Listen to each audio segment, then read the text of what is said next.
যি সময়ত মূল্যবৃদ্ধি বুজাই অসমৰ জনতাক কোঙা কৰি পেলাইছে, চৰকাৰখনে মূল্যবৃদ্ধি ৰোধ কৰিব পৰা নাই, সেই সময়ত পুনৰ ৰাজ্য চৰকাৰখনে অসমৰ মাননীয় মুখ্যমন্ত্ৰী ডক্টৰ হিমন্ত বিশ্ব শৰ্মাৰ নেতৃত্বাধীন বিজেপি চৰকাৰখনে অহা 28 মে'ত পুনৰ 1000 কোটি টকা ঋণ ল'ব। আৰু এই কাৰ্য আমি ছাত্ৰ মুক্তি সংগ্ৰাম সমিতিয়ে তীব্ৰ বিৰোধিতা কৰিছোঁ। আৰু আমি পূৰ্বতো কৈছোঁ যে হিমন্ত বিশ্ব শৰ্মা ডাঙৰীয়াই এতিয়া যি ধৰণে হিতাধিকাৰী সৃষ্টি কৰিছে, যি ধৰণে ৰাইজক তেখেতে আভুৱা ভৰি যোৱা নিৰ্বাচনৰ যি বৈতৰণি পাৰ কৰিছে আৰু ৰাজ্যখন ঢাল লৈ চলাই আছে, এই কথাবোৰ আমি ৰাইজক বিভিন্ন সময়ত অৱগত কৰি আহিছোঁ। আৰু আজি পুনৰ কৈছোঁ, যি সময়ত চৰকাৰখনে যি ৰাজ্যত অভাৱনীয় ৰূপত হৈ থকা যি মূল্যবৃদ্ধি, এই মূল্যবৃদ্ধি নিয়ন্ত্ৰণ কৰিব নোৱাৰা সময়তে পুনৰ এতিয়া কৰ্মচাৰীক দৰমহা দিবৰ কাৰণে হওক বা হিতাধিকাৰীসকলক পইচা দিবৰ কাৰণে হওক, এতিয়া চৰকাৰখনে পুনৰ 1000 কোটি টকা ঋণ ল'ব।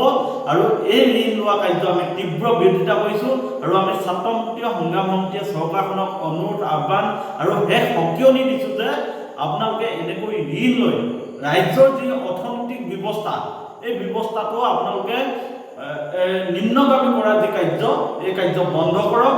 আমি স্পষ্টভাৱে কৈছোঁ, ঋণ লোৱা কাৰ্য যদি চৰকাৰে বন্ধ নকৰে, এটা সময়ত অসমৰ যি অৰ্থনীতি আটাইতকৈ বেয়া হৈ পৰিব, অন্য ৰাজ্যৰ তুলনাত অসম আটাইতকৈ দুখীয়া হৈ পৰিব।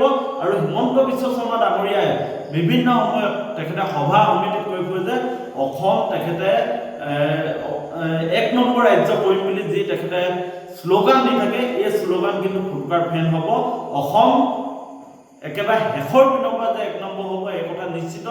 কাৰণ এতিয়া অসমৰ যি অৰ্থনৈতিক অৱস্থা, অসমৰ মানুহৰ মূল্যবৃদ্ধিয়ে অসমৰ মানুহক বজাৰ কৰিব নোৱাৰা এক অভাৱনীয় পৰিস্থিতি, বজাৰত গ'লে যেন একেবাৰে জুই জ্বলি আছে, তেনেকুৱা এটা পৰিৱেশ, মানুহ চলিবলৈ অসুবিধা। আৰু সেই সময়ত গ্ৰাম্য অৰ্থনীতিৰ কথা চৰকাৰখনে ভাবিবলৈ বাদ দি এতিয়া চৰকাৰখনে যিধৰণে ঋণ লৈ কেৱল হিতাধিকাৰী সৃষ্টি কৰিব খুজিছে, এই কাৰ্য গৰিহণাযোগ্য, ধিক্কাৰজনক। আমি ছাত্ৰ মুক্তি সংগ্ৰাম সমিতিয়ে এই কাৰ্য তীব্ৰ বিৰোধিতা কৰিছোঁ।